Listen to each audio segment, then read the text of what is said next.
दोस्तों, क्या फ्लिपकार्ट और अमेजॉन का खेल खत्म होने वाला है? आखिर क्या कहती है ईडी और सीबीआई की रेड? क्या यह असली कहानी है? जरा जान लीजिए हकीकत। दोस्तों, ई कॉमर्स की दुनिया में पिछले कुछ सालों से भारत में दो बड़े नाम गूंज रहे हैं, फ्लिपकार्ट और अमेजॉन। ये दोनों कंपनियां भारतीय बाजार में अपनी गहरी पैठ बना चुकी हैं, लेकिन हाल के घटनाक्रमों ने इनके भविष्य पर सवालिया निशान लगा दिए हैं। दरअसल ईडी और नियामक संस्थाओं की छापेमारी ने कई बड़े सवाल पैदा कर दिए हैं। क्या नियमों के उल्लंघन के आरोप के बाद और बढ़ती जांच पड़ताल से क्या यह संकेत मिल रहा है कि इन दिग्गजों का खेल अब खत्म होने की कगार पर है? दोस्तों, पिछले कुछ महीनों में फ्लिपकार्ट और अमेजन से जुड़े कई ठिकानों पर ईडी ने छापेमारी की। नवंबर 2024 में दिल्ली, मुंबई, बेंगलुरु, हैदराबाद और पंचकुला में इन कंपनियों के 19 से ज्यादा विक्रेताओं के परिसरों पर ईडी ने तलाशी अभियान चलाया। इसका कारण था विदेशी मुद्रा प्रबंधन अधिनियम के कथित उल्लंघन का मामला। आरोप है ये कंपनियां प्रत्यक्ष या अप्रत्यक्ष रूप से चुनिंदा विक्रेताओं को फायदा पहुंचाकर विदेशी निवेश नियमों को तोड़ रही है। इसके अलावा मार्च 2025 में भारतीय मानक ब्यूरो यानी कि बीआईएस ने तमिलनाडु और दिल्ली में इनके गोदामों पर छापेमारी की, जहां 3600 से ज्यादा नकली और मानकों का पालन न करने वाले उत्पाद जब्त किए गए। इसमें फूड मिक्सर, वाटर हीटर, जूते, इलेक्ट्रॉनिक सामान शामिल थे, जिनकी कीमत 76 लाख रुपए से ज्यादा आंकी गई। अब यह सवाल उठता है कि क्या ये कंपनियां जानबूझकर भारतीय नियमों की अनदेखी कर रही है? दोस्तों, ईडी की जांच अब इन कंपनियों के शीर्ष अधिकारियों तक पहुंच रही है। सूत्रों के मुताबिक फॉरेन इन्वेस्टमेंट नियमों के उल्लंघन के सबूत मिलने के बाद इनके टॉप मैनेजमेंट को सम्मन जारी करने की तैयारी चल रही। यह एक सनसनीखेज खुलासा हो सकता है कि क्या ये कंपनियां केवल बाजार पर कब्जा करने के लिए नियमों को ताक पर रख रही थी? और वहीं दोस्तों, सवाल तो यह भी है कि आखिर ये कंपनियां रडार पर क्यों हैं? दोस्तों, फ्लिपकार्ट और अमेजन पर कई गंभीर आरोप लगे हैं जो इन्हें जांच एजेंसियों के निशाने पर लाए हैं। फेमा उल्लंघन यानी कि भारतीय नियमों के अनुसार विदेशी ई कॉमर्स कंपनियां केवल एक मार्केटप्लेस के रूप में काम कर सकती है, ना कि इन्वेंट्री पर नियंत्रण रख सकती है।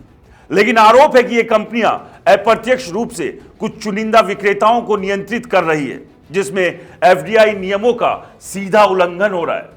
दूसरा दोस्तों, प्रतिस्पर्धा विरोधी नीतियों का भी आरोप है। भारतीय प्रतिस्पर्धा आयोग यानी कि सीसीआई ने पाया कि ये कंपनियां अपने प्लेटफॉर्म पर कुछ खास विक्रेताओं को तरजीह देती है, जिससे छोटे व्यापारियों को नुकसान होता है। सर्च रिजल्ट्स में हेरफेर और डीप डिस्काउंटिंग इनके मुख्य उदाहरण हैं। और तीसरा दोस्तों, नकली और घटिया उत्पादन को लेकर भी आरोप है। हाल की छापेमारी में यह सामने आया कि इनके गोदामों में बिना उचित गुणवत्ता प्रमाण पत्र के सामान बेचे जा रहे थे, जो उपभोक्ता सुरक्षा के लिए खतरा है। एक और फैक्टर है दोस्तों, दरअसल इन कंपनियों की वजह से छोटे व्यापारियों पर असर पड़ रहा है। Confederation of all India traders ने इन कंपनियों पर स्थानीय व्यापारियों को बाजार से बाहर करने का आरोप लगाया है। केंद्रीय मंत्री पीयूष गोयल ने भी कहा था कि इनके डिस्काउंट मॉडल से बाजार में असंतुलन पैदा हो रहा है। तो दोस्तों, इन सब के चलते ईडी और अन्य एजेंसियां इनके बिजनेस मॉडल की गहराई से जांच कर रही है। लेकिन अब यह सवाल उठता है कि क्या ये कंपनियां भारतीय बाजार में अपनी बादशाहत बनाए रखने के लिए गैर कानूनी रास्ते अपना रही थी? दोस्तों, ये सवाल तो अभी फिलहाल सवाल ही है, लेकिन एक और बड़ा सवाल है, क्या कोई नया बाजार तैयार हो चुका है? यानी फ्लिपकार्ट और अमेजन की मुश्किलों के बीच एक बड़ा सवाल यह है कि क्या भारत में इनके जैसा कोई नया बाजार उभर रहा है? दोस्तों, फैक्ट यह है कि भारतीय ई कॉमर्स सेक्टर में अभी ऐसी कोई देसी कंपनी सामने नहीं आई जो इन दोनों दिग्गजों को सीधे टक्कर दे सके। हालांकि कुछ संभावनाएं जरूर दिख रही है, जैसे रिलायंस का जियो मार्ट। दोस्तों, रिलायंस इंडस्ट्री तेजी से अपने ई कॉमर्स प्लेटफॉर्म जियो मार्ट को मजबूत कर रही है। यह छोटे शहरों और ग्रामीण इलाकों में अपनी पहुंच बढ़ा रहा है, जो फ्लिपकार्ट और अमेजोन को कमजोर कर रहा है। वहीं मीशो भी है।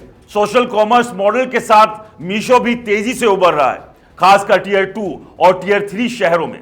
दोस्तों, हालांकि ये छोटे व्यापारियों को सशक्त बनाने पर जोर दे रहा है, वहीं ओएनडीसी यानी open network for digital commerce भी एक अच्छे विकल्प के तौर पर देखा जा रहा है। सरकार के द्वारा समर्थित यह पहल एक ओपन डिजिटल मार्केट पैलेस बनने की कोशिश है, जो भविष्य में फ्लिपकार्ट और अमेजन जैसे प्लेटफॉर्म्स की एक छत्र सत्ता को चुनौती दे सकता है।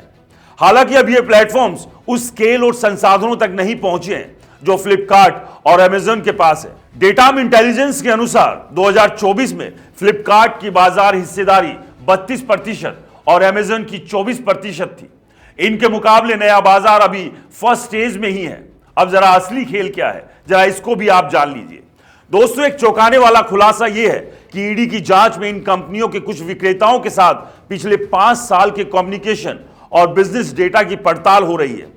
सूत्रों का दावा है कि इनके कुछ प्रेफर्ड सेलर्स दरअसल इनकी ही सहायक कंपनियां हो सकती हैं, जो एक जटिल नेटवर्क के जरिए नियम को धत्ता बता रही है। अगर यह सच साबित हुआ तो यह भारतीय ई कॉमर्स इतिहास का सबसे बड़ा घोटाला हो सकता है। इसके अलावा यह भी संदेह है कि ये कंपनियां डीप डिस्काउंटिंग के लिए भारी मात्रा में पूंजी डंप कर रही थी, ताकि छोटे प्रतिद्वंदियों को बाजार से बाहर किया जा सके। यह एक ऐसा खेल हो सकता है जो लंबे समय तक उपभोक्ताओं के लिए सस्ते दाम तो दे दे, लेकिन अंततः एकाधिकार की स्थिति पैदा करे, जिसके बाद यह कहा जा रहा है कि या तो यह खेल खत्म हो जाएगा या फिर नया चैप्टर शुरू होगा। दोस्तों, फिलहाल नए चैप्टर को लेकर मेरे पास कोई अभी ठोस सबूत नहीं है, और वहीं फिलहाल यह कहना भी जल्दबाजी होगी कि फ्लिपकार्ट और अमेजन का खेल पूरी तरह से खत्म हो चुका है। लेकिन दोस्तों, ईडी, सीसीआई और बीआईएस की सख्ती से इनके लिए चुनौतियां बढ़ गई है, और अगर ये कंपनियां नियमों का पालन करने में नाकाम रही तो भारी जुर्माने के साथ बाजार से बाहर होने का खतरा भी मंडरा सकता है। और वहीं दूसरी ओर यह भारत के लिए एक मौका भी हो सकता है कि देसी ई कॉमर्स प्लेटफॉर्म मजबूत हो और एक नया बाजार तैयार हो। लेकिन अभी जो सच सामने है वो ये कह रहा है कि फ्लिपकार्ट और अमेजन की राह आसान नहीं रहने वाली। तो सवाल ये कि क्या ये इनके पतन की शुरुआत है या एक नई जंग? दोस्तों, इसका जवाब आप जरूर दीजिएगा। फिलहाल के लिए इस खबर में इतना ही। नमस्कार।